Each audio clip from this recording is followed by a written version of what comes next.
c'est Adeline Rubin. Je suis adjoint chef de département production au département assemblage chez Toyota Motor Manufacturing France.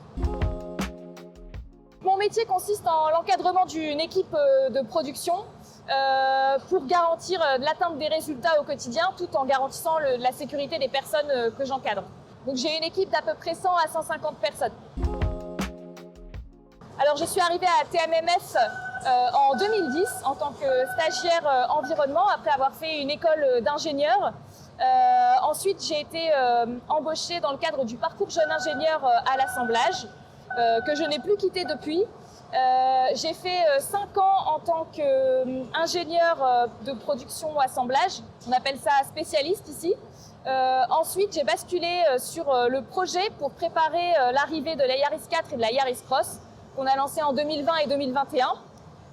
J'ai ensuite pris une fonction de groupe leader, c'est-à-dire chef d'équipe au projet pour finaliser le lancement de la Yaris Cross. Et ensuite, j'ai rejoint l'équipe d'ingénierie assemblage en tant que section leader, c'est-à-dire chef d'équipe également, mais là pour encadrer des ingénieurs.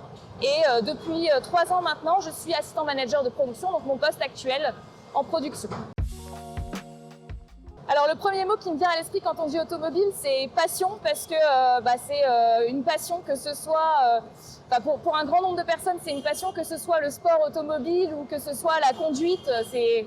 Ça peut être une passion pour un maximum de gens. Moi personnellement, j'apprécie très fortement conduire et même la technicité des véhicules, c'est toujours intéressant. Si mon métier était un super pouvoir, ce serait déjà le don d'ubiquité et l'hyper-réactivité. C'est-à-dire être partout en même temps et savoir réagir dans la seconde à chaque problème. Mon meilleur souvenir dans l'automobile, c'est ici à TMMF, lorsqu'on a lancé la Yaris 4 puis la Yaris Cross, puisque comme j'avais travaillé au projet, c'est un peu comme l'aboutissement d'un long travail en amont. Alors le stéréotype que je n'aime pas sur l'automobile, c'est que ce soit un métier d'homme, puisqu'en fait il y a énormément de femmes qui travaillent dans l'automobile à tous les postes et à tous les métiers.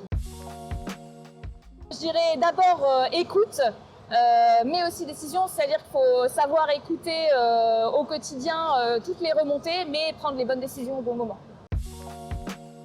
Je dirais terrain sans hésiter, mon métier nécessite de faire du terrain.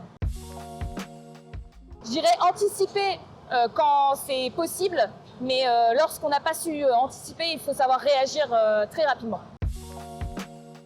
Je dirais rigueur parce que chez Toyota, on doit respecter les standards, donc ça c'est une nécessité, mais confiance parce que quand on encadre une équipe, il faut avoir une confiance en ses équipes. Passage dans l'atelier parce que chez Toyota, on a ce qu'on appelle le Genshin Genbutsu, qui est la faculté d'aller voir sur le terrain directement les problèmes et on l'applique au quotidien et il faut tout le temps aller vérifier sur le terrain. Alors, ce qui selon moi fait une bonne manager aujourd'hui, c'est la capacité d'écoute et de savoir comprendre et écouter les problématiques qui sont remontées par le terrain et pouvoir les résoudre. Et donc du coup être un réel support et une aide pour ces équipes pour résoudre ces problématiques-là. Alors ma grande fierté managériale, c'est le développement de mes équipes. Je suis toujours très fière quand je vois une personne de mes équipes ou même mes équipes se développer au quotidien.